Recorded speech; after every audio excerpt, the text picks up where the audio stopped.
अध्ययन बिंदु को हम जारी कर रहे हैं या आरंभ करने जा रहे हैं, और वो है अपनी वो राजस्थान की जो प्रशासनिक व्यवस्था के बारे में है, वो है राजस्थान लोक सेवा आयोग। हम सबसे पहले इसी को लेंगे क्योंकि राजस्थान लोक सेवा आयोग के माध्यम से ही हमारी कॉलेज प्रवक्ता के लिए या कॉलेज के लिए असिस्टेंट प्रोफेसर के लिए वैकेंसी जारी करती है, और उसकी एक संस्थान है जिसका नाम है राजस्थान लोक सेवा आयोग। हमारे राज्य में प्रत्येक बच्चा बच्चा इस नाम से अवगत है, लेकिन मित्रों इनसे संबंधित बहुत सारे प्रश्न हमसे पूछ लिए जाते हैं, और इनकी जो क्रियाविधि है वो किस प्रकार की होती है, इसी के बारे में आज अपनी चर्चा का विषय बनाएंगे। तो इसको शुरू करने से पहले हम इसकी पूर्व पीठिका के बारे में अध्ययन कर लें। तो इसको हम इस प्रकार से भी कह सकते हैं कि राजस्थान लोक सेवा आयोग का ही नाम हम शॉर्ट रूप में आरपीएससी के रूप में लेते हैं, Rajasthan public civil service commissions, और इसका मुख्यालय वर्तमान में है, इसका मुख्यालय है अजमेर में। तो मित्रों इस अजमेर में यह जो आरपीएससी का कार्यालय है, ये आरपीएससी कब बनी, इसी के बारे में हम आज चर्चा करें। तो हम इसको लेकर के ये कहें कि इसकी पूर्व पीठिका के रूप में हम इसकी चर्चा करते हैं कि पूर्व पीठिका क्या रही है। तो देखिए मित्रों, इससे पहले अगर हम इसकी बात करते हैं तो हम बात करते हैं जब भारत आज़ाद नहीं हुआ था, उस समय हमारे देश में 1923 ईस्वी में एक कमीशन बना था, और उस कमीशन का नाम है ली कमीशन। इस ली कमीशन के आधार पर हमारे पूरे भारत में एक यूपीएससी के गठन की मांग की गई, या ली कमीशन ने यह कहा कि इस भारत देश में या हमारे इस देश में यूनियन पब्लिक सर्विसेज कमीशंस का गठन कर दिया जाए। अब देखिए मित्रों क्या होता है, इस ली कमीशन के आधार पर हमारे देश में यूपीएससी का गठन कर दिया जाता है, लेकिन समस्या ये थी कि क्या राज्यों में या प्रांतों में भी इसी यूपीएससी की तर्ज पर पीएससी गठित होनी चाहिए। लेकिन मित्रों प्रांतों में ये पीएससी का गठन नहीं किया गया। क्यों नहीं किया गया? तो देखिए हम बात कब की कर रहे हैं, ये आज़ादी से पूर्व की बात कर रहे हैं। और आज़ादी से पूर्व में क्या होता था, जो प्रांतों में जो सरकार होती थी वो सरकार एक प्रकार से स्वतंत्र थी, और वो सरकार ही अपने नियम बनाती थी या अपने लोक सेवकों को नियुक्त करती थी। वो अपने आप में बिल्कुल स्वतंत्र थी। कौन? प्रांतीय सरकार। और प्रांतीय सरकार ही अपनी आवश्यकता के आधार पर कौन से अधिकारी को नियुक्त करना है और कौन से अधिकारी को वहाँ से हटाना है, वो केवल प्रांतों में जो सरकारें थी या प्रांतों में जो देसी राजा की सरकार हुआ करती थी उन्हीं के ऊपर वो डिपेंड करता था। अब बात करते हैं, मान लो हम राजस्थान की ही बात करते हैं। अब राजस्थान की बात करें तो मित्रों इस समय हमारे प्रांत में, राजस्थान राज्य में कुल 22 प्रांत थे। टोटल कितने थे? 22 प्रांत थे। और आपको पता ही है इन 22 प्रांतों में 19 तो देशी रियासतें थी और 3 केंद्र शासित प्रदेश थे। इस प्रकार से हमारे पूरे राजस्थान में 22 प्रांत का एक समूह है। और उस समूह में अगर हम पीएससी की बात करते हैं, किसकी? पीएससी की बात करते हैं, या हम ये कहें लोक सेवा आयोग की बात करते हैं, तो इन 22 प्रांतों में से मात्र 3 प्रांत ऐसे थे जहां लोक सेवा आयोग था। लोक सेवा आयोग था। और बाकी जो बचे 19 प्रांत थे, उन 19 प्रांतों में अभी भी पीएससी का कोई प्रावधान नहीं था। अब हम बात करें कि इन 3 जो राज्य थे या 3 जो प्रांत थे हमारे राजस्थान में, वो कौन कौन से थे जहां लोक सेवा आयोग कार्यरत था। एक तो मित्रों वो था जयपुर प्रांत था। जयपुर प्रांत में क्या था? लोक सेवा आयोग कार्य कर रहा था। जयपुर के साथ एक जोधपुर भी प्रांत था जहां लोक सेवा या पीएससी कार्यरत थी। इसके अलावा एक प्रांत और था, बीकानेर। तो मित्रों इस प्रकार से स्वतंत्रता से पूर्व हमारे राज्य में या राजस्थान प्रांत में 22 रियासतों में से केवल 3 प्रांत ऐसे थे जहां लोक सेवा आयोग अपना कार्य कर रहे थे। इसके अलावा और भी जितनी भी रियासतें थी वो अपने आप में स्वतंत्र थी। अब देखिए यहाँ हम बात कब की कर रहे हैं? आज़ादी से पहले की बात कर रहे हैं। अब हमारा भारत आज़ाद हो चुका, 1947 को भारत आज़ाद हो चुका।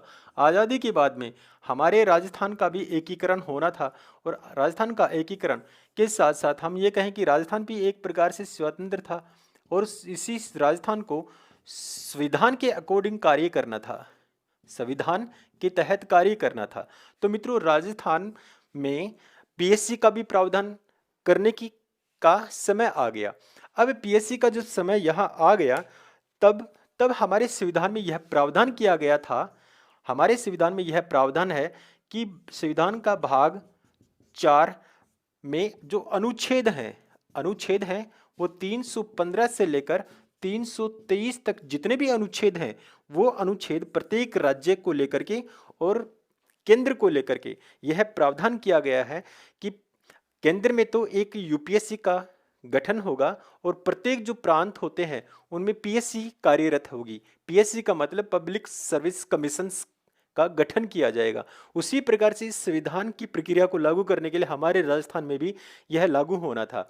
अब क्या होता है, अब धीरे धीरे राजस्थान का एकीकरण होना शुरू होता है और राजस्थान राज्य में जो तत्कालीन जो प्रबंधन था, जो इसको लागू करने के लिए हमारे इस प्रांत में, राजस्थान प्रांत में 16 अगस्त 16 अगस्त 1949 ईस्वी को आरपीएससी या राजस्थान लोक सेवा आयोग आरपीएससी का गठन कर दिया जाता है। कब? 16 अगस्त 1949। हम ये कहें कि स्वतंत्रता दिवस जब मनाया जा रहा था उसके अगले दिन प्रातःकाल के समय 16 अगस्त को हमारे राज्य में पीएससी या आरपीएससी का गठन कर दिया जाता है और इसका मुख्यालय हमारे जयपुर में निर्धारित जयपुर कर दिया जाता है। तो कहने का मतलब सर्वप्रथम आरपीएससी जो कार्यालय था वो जयपुर में हुआ करता था और जयपुर जब कार्यालय बना तो कब लागू हुआ? 16 अगस्त 1949 को लागू हो जाता है, आरपीएससी गठित हो जाती है।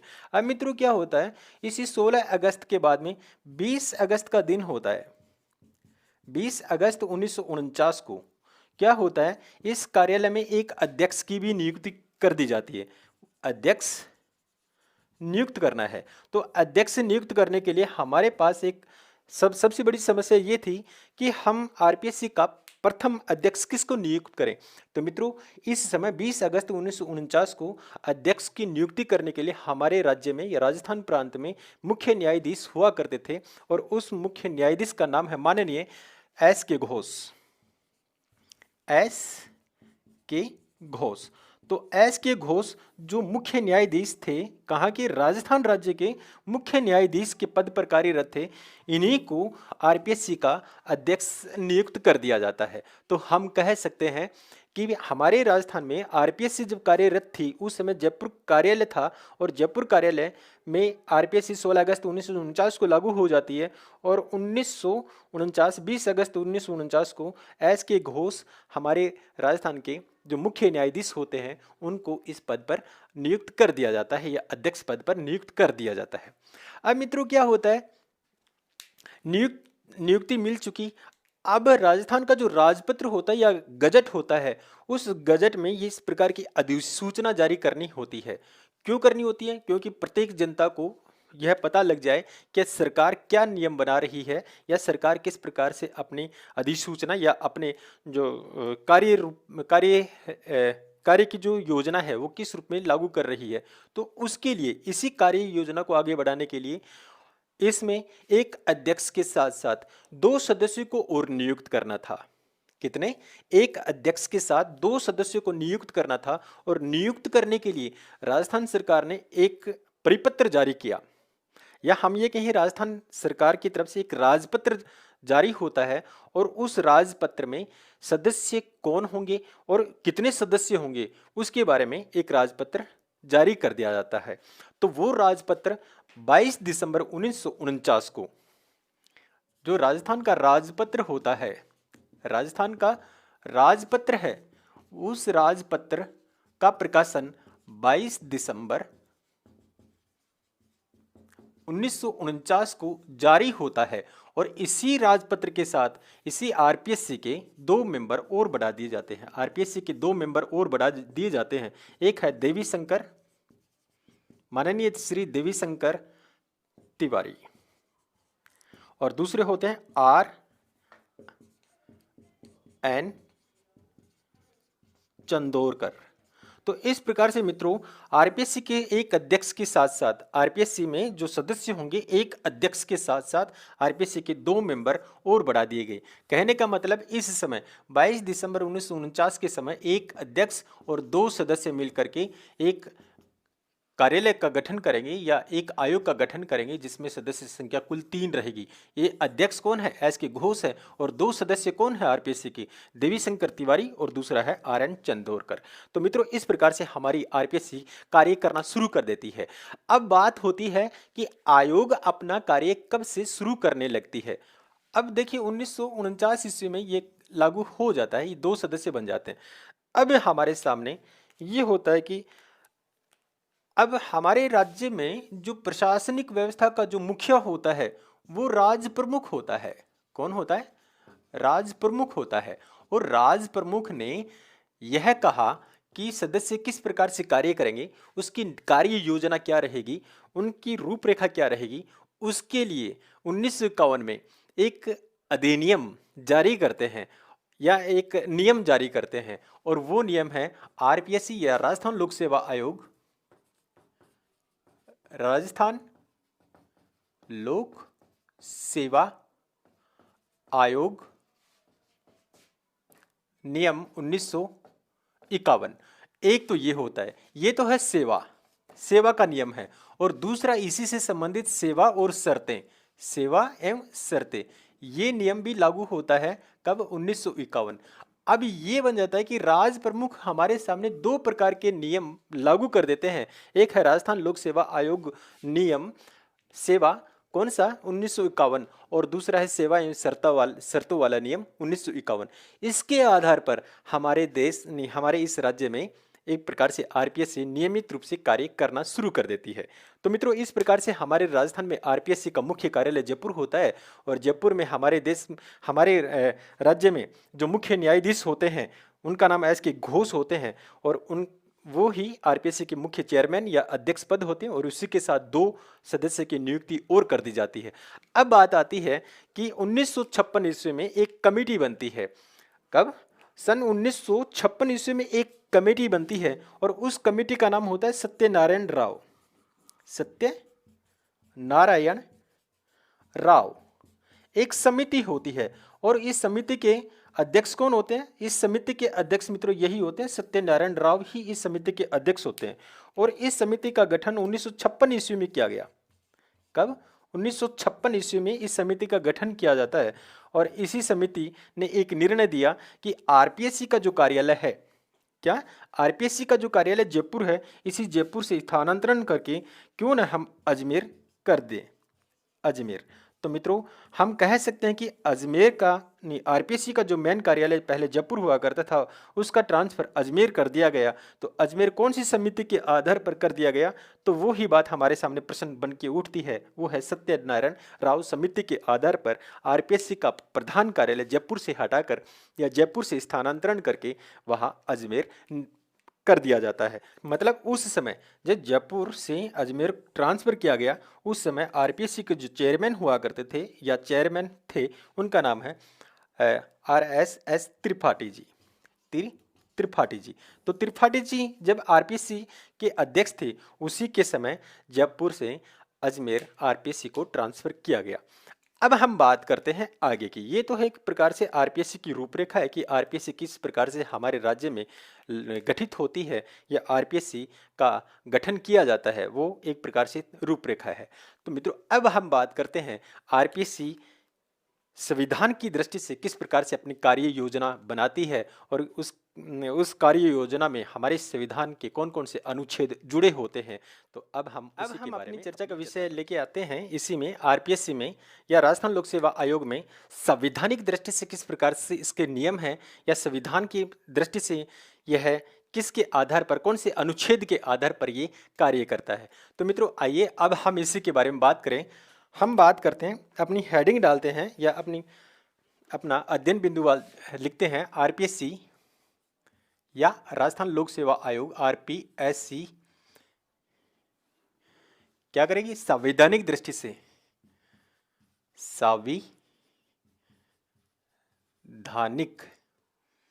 प्रावधान, आरपीएससी के संवैधानिक प्रावधान। तो मित्रों हम इसके बारे में पहले भी बात कर चुके हैं या इसके बारे में हम बता चुके हैं कि संविधान की दृष्टि से आरपीएससी किस प्रकार की है। तो मित्रों आरपीएससी जो संविधान की दृष्टि से आरपीएससी के बारे में हम संविधान के बारे में बात करते हैं या किसी भी राज्य में हम पीएससी के बारे में बात करते हैं तो हम पहली बात यही कहते हैं कि यह एक संवैधानिक क्या है, संवैधानिक प्रावधान के तहत है, प्रावधान के तहत है। तो ये संवैधानिक प्रावधान के रूप में किस प्रकार से इसके बारे में बात हम पूर्व पीठिका के रूप में कर चुके हैं। तो संविधान में इसका उल्लेख कहाँ है, तो मित्रों संविधान में इसका उल्लेख भाग 4 में, भाग 4 में अनुच्छेद हैं। अब अनुच्छेद कौन कौन से हैं उसके बारे में देखिए। अनुच्छेद संख्या 315 से लेकर अनुच्छेद संख्या 323 तक है।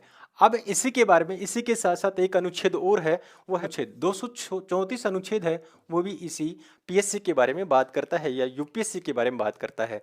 तो हम प्रत्येक अनुच्छेद को लेकर के यहाँ अपनी व्याख्या करेंगे या अपना अध्ययन लेके आएंगे या अपनी चर्चा का विषय लेके आएंगे। हम बात करते हैं अनुच्छेद 315। 315 अनुच्छेद क्या कहता है, तो मित्रों 315 जो अनुच्छेद है वो ये कहता है कि प्रत्येक राज्य में एक पीएससी गठित की जाएगी, या हम ये कहें कि पीएससी का प्रावधान होगा या गठन करने का प्रावधान होगा। और वो किस प्रकार से होगा, देखिए मित्रों ये पीएससी का मतलब यह भी है, या हम इसके बारे में यह भी कह सकते हैं पीएससी या फिर यूपीएससी का प्रावधान है। कहाँ, अनुच्छेद 315 से लेकर 323 तक ये पूरा का पूरा यूपीएससी से संबंधित भी है और पीएससी से भी संबंधित है। या भाग 4 में ये जो अनुच्छेद हैं वो दोनों यूपीएससी और पीएससी के बारे में ही है। PSC public service of commissions के बारे में है। तो उसी के आधार पर हम राज्य की बात करते हैं या हम अपने आरपीएससी की बात कर रहे हैं या हम पीएससी की बात कर रहे हैं, तो इसी पीएससी के आधार पर हम कह सकते हैं कि अनुच्छेद 315 जो अनुच्छेद है वो ये कहता है कि प्रत्येक राज्य में एक पीएससी का या लोक सेवा आयोग का प्रावधान होगा, आयोग का गठन करने का प्रावधान होगा। अब देखिए सबसे बड़ी बात ये आती है कि अगर दो राज्य आपस में मिलकर के एक ही पीएससी का निर्माण करना चाहते हैं तो वो भी प्रक्रिया इसी अनुच्छेद के तहत मानी जाएगी। जैसे हम अपने पड़ोसी राज्य का ही नाम ले लें, जैसे हरियाणा और पंजाब राज्य है, हरियाणा और पंजाब जो राज्य है उन दोनों का एक ही पीएससी है, तो उस पीएससी का गठन भी इसी के माध्यम से होता है। लेकिन हम इन दोनों राज्यों का जो संयुक्त पीएससी है, इन दोनों संयुक्त राज्यों का पीएससी को लेकर के बात करते हैं तो वो पीएससी कहलाता है संयुक्त पीएससी या संयुक्त राज्य लोक सेवा आयोग के नाम से संबोधित होता है। अब हम बात करते हैं अनुच्छेद 316। अनुच्छेद 316, तो मित्रों अनुच्छेद 316 ये कहता है कि पीएससी के सदस्य क्या होंगे या सदस्य की नियुक्ति किस प्रकार से की जाएगी, उसी के बारे में यहाँ बात करता है। कौन, अनुच्छेद 316 यही बात करता है कि राज्य लोक सेवा आयोग में सदस्य की संख्या कितनी होगी, सदस्य किस प्रकार से नियुक्त किए जाएंगे या उनका कार्यकाल कितना रहेगा।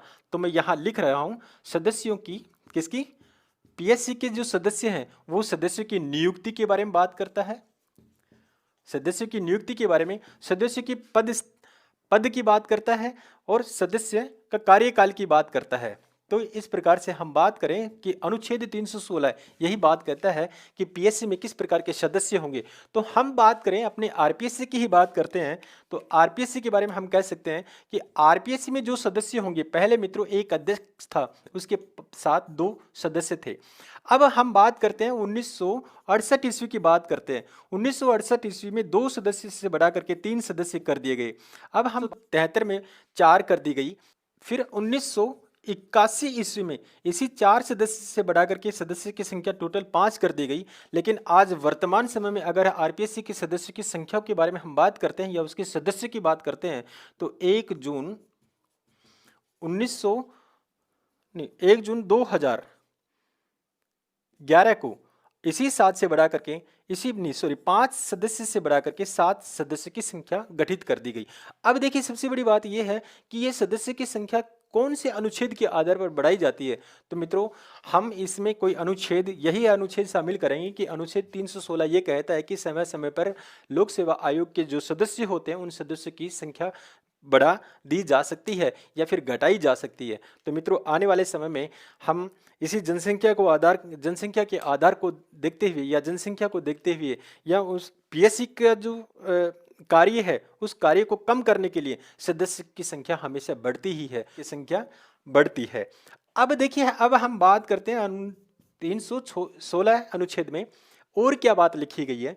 तो मित्रों इस बात ये लिखी गई है कि इनका जो कार्यकाल होगा वो 6 वर्ष का होगा। 6 वर्ष का होगा। 6 वर्ष या फिर इसमें 62 वर्ष, या तो 6 वर्ष वो कार्य कर चुका हो या फिर वो 62 वर्ष आयु पूरी कर चुका हो, इन दोनों में से कोई एक यहाँ कार्यकाल में लागू हो जाएगी। इसी के साथ साथ हम इस कार्यकाल के बाद में हम बात करते हैं कि ये मान लो सदस्य किसको त्याग पत्र देगा। अब नियुक्ति के बारे में हम बात कर लेते हैं इसकी त्याग पत्र की।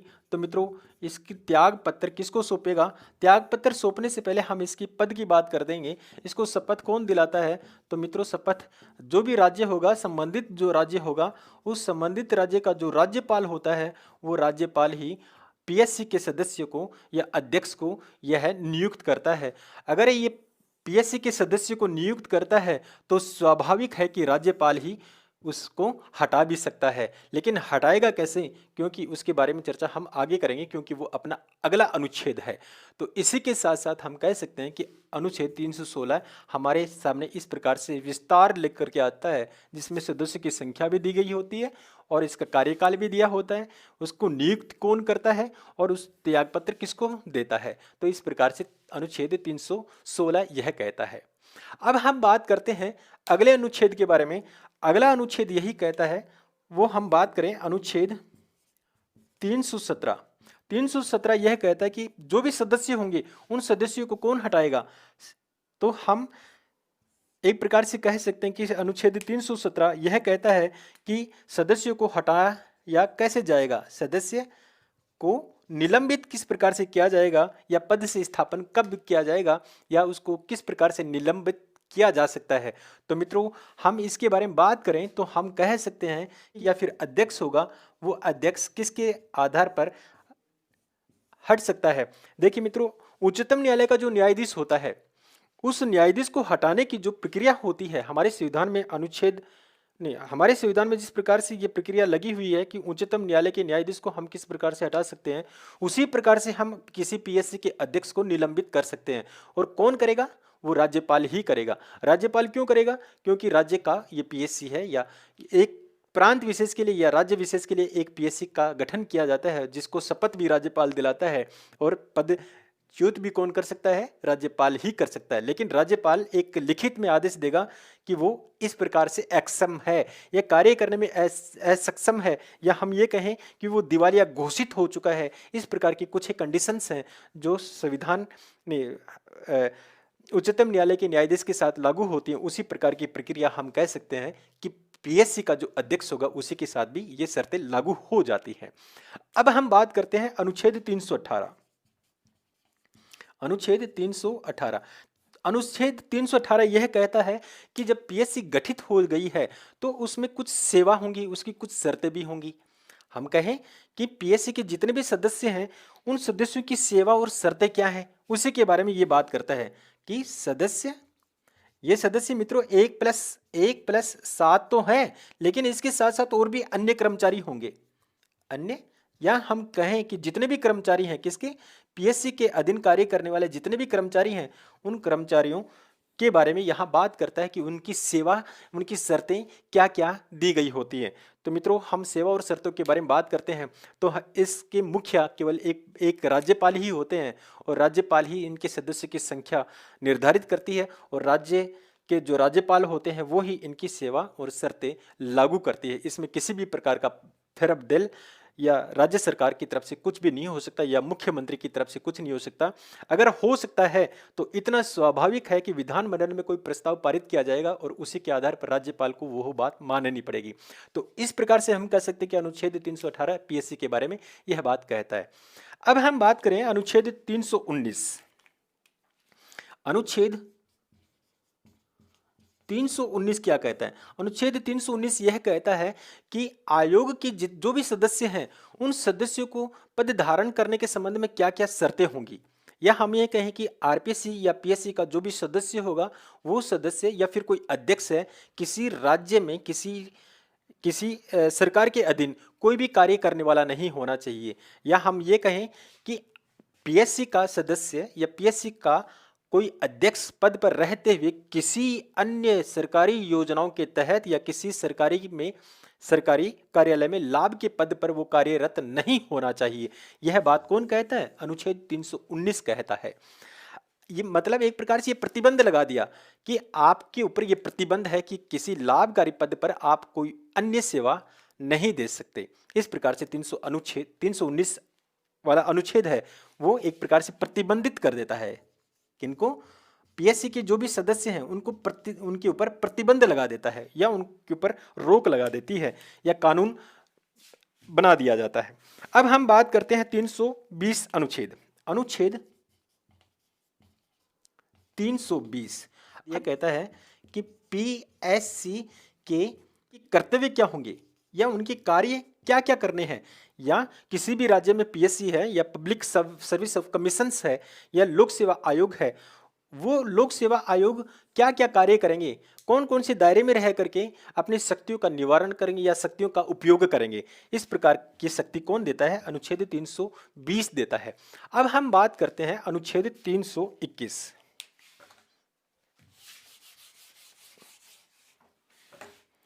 अनुच्छेद 321 यह कहता है, अनुच्छेद 321 यह कहता है कि जो कार्य क्षेत्र है, जो कार्य क्षेत्र है किसका? पीएससी के जो सदस्य हैं, हम पीएससी के सदस्यों की ही बात कर रहे हैं, उनके पीएससी के जो भी सदस्य हैं उनकी शक्ति क्या होगी या कार्य हैं, उन कार्यों को कहाँ तक वो लागू कर सकती है या उनके क्षेत्राधिकार क्या क्या है। तो मित्रों एक बात बता दें कि इनके जो कर्तव्य होते हैं या इनकी जो शक्तियाँ होती हैं वो ये होते हैं किसी भी राज्य के विधानमंडल में बनाए गए नियम के आधार पर ही वो कार्य करेंगे। या हम यह भी कह सकते हैं कि अगर कोई राज्य का विधानमंडल है या विधानसभा है, उस विधानसभा में कोई सरकार नियम बना दे कि आपको यह कार्य भी करना पड़ेगा, तो उस प्रकार से एक शक्ति राज्य सरकार अपनी तरफ से या विधानमंडल अपनी तरफ से यह कार्य उसे सौंप सकता है। इसी के साथ साथ हम बात करते हैं अनुच्छेद 322। अनुच्छेद 322 आरपीएससी या पीएससी के जो भी सदस्य होंगे उनका खर्चा कौन उठाएगा? खर्च के बारे में बात करता है, या हम संवैधानिक भाषा के बारे में की दृष्टि से बात करते हैं तो हम ये कहें कि उनके सदस्यों का या उनके कर्मचारियों का व्यय कौन करेगा। तो मित्रों अनुच्छेद 322 यह कहता है कि इनके जो भी सदस्य होंगे या इनके जो भी कर्मचारी होंगे उन कर्मचारियों का वेतन राज्य की जो संचित निधि है कौन करेगी? राज्य की जो संचित निधि है या संचित कोष है, उस कोष के माध्यम से इनके कर्मचारियों को वेतन का भुगतान किया जाएगा। अब लास्ट में हम बात करते हैं अनुच्छेद 323। अनुच्छेद 323 क्या कहता है? अनुच्छेद 323 ये कहता है मित्रों, देखिए हमने बात करी थी कि आरपीएससी के जो भी सदस्य होंगे या उनके अध्यक्ष होंगे तो उनकी नियुक्ति कौन करेगा? राज्यपाल करेगा। उनको कौन हटा सकता है? उसे राज्यपाल, या आरपीएससी का जो भी सदस्य है या फिर अध्यक्ष है उनका त्यागपत्र कौन स्वीकार करेगा? राज्यपाल करेगा। तो स्वाभाविक है कि अपनी जो वार्षिक प्रतिवेदन रिपोर्ट तैयार करेगा कौन? आरपीएससी अपनी वार्षिक प्रतिवेदन रिपोर्ट तैयार करता है और वो रिपोर्ट तैयार करने के बाद राज्यपाल को सौंपता है। किसको? राज्यपाल को सौंपता है। इसके बारे में हम कह सकते हैं कि अनुच्छेद 323 यह कहता है कि आरपीएससी प्रतिवर्ष अपनी वार्षिक प्रतिवेदन रिपोर्ट तैयार करेगा। वार्षिक प्रतिवेदन रिपोर्ट तैयार करेगा और वो रिपोर्ट किसको सौंपेगा? राज्यपाल को सौंपेगा। और राज्यपाल क्या करता है? जब भी विधानसभा सत्र लागू होता है या विधानसभा सत्र शुरू होता है उस समय राज्यपाल आरपीएससी या पीएससी का जो वार्षिक प्रतिवेदन रिपोर्ट है उसमें वाचन करता है और कहता कि इसके माध्यम से यह उल्लेखनीय कार्य किए गए। तो इसी के साथ साथ आरपीएससी या किसी पीएससी के अधीन यह प्रावधान भारतीय संविधान के अनुच्छेदों के तहत लागू होता है। तो मित्रों, इसी के साथ साथ आयोग या आरपीएससी के जो अध्यक्ष पद हैं या चेयरपर्सन हैं, वो माननीय श्रीमान भूपेंद्र सिंह जी यादव जी हैं, जो फिलहाल आरपीएससी के प्रमुख हैं या आरपीएससी के अध्यक्ष पद पर नियुक्त हुए हैं। तो इसी के साथ साथ हम इस पीएससी के टॉपिक को यहाँ विराम लेना चाहेंगे, या इस टॉपिक से हम विराम लेना चाहेंगे, और आशा करूँगा कि आपको कॉलेज प्रवक्ता की दृष्टि से या अन्य प्रतियोगी परीक्षाओं की दृष्टि से आपको यह टॉपिक देखने के लिए अच्छा लगा होगा। इसी के साथ मैं इसी टॉपिक से विराम लेना चाहूँगा। अगले टॉपिक को शुरू करने से पहले तब तक के लिए शुक्रिया।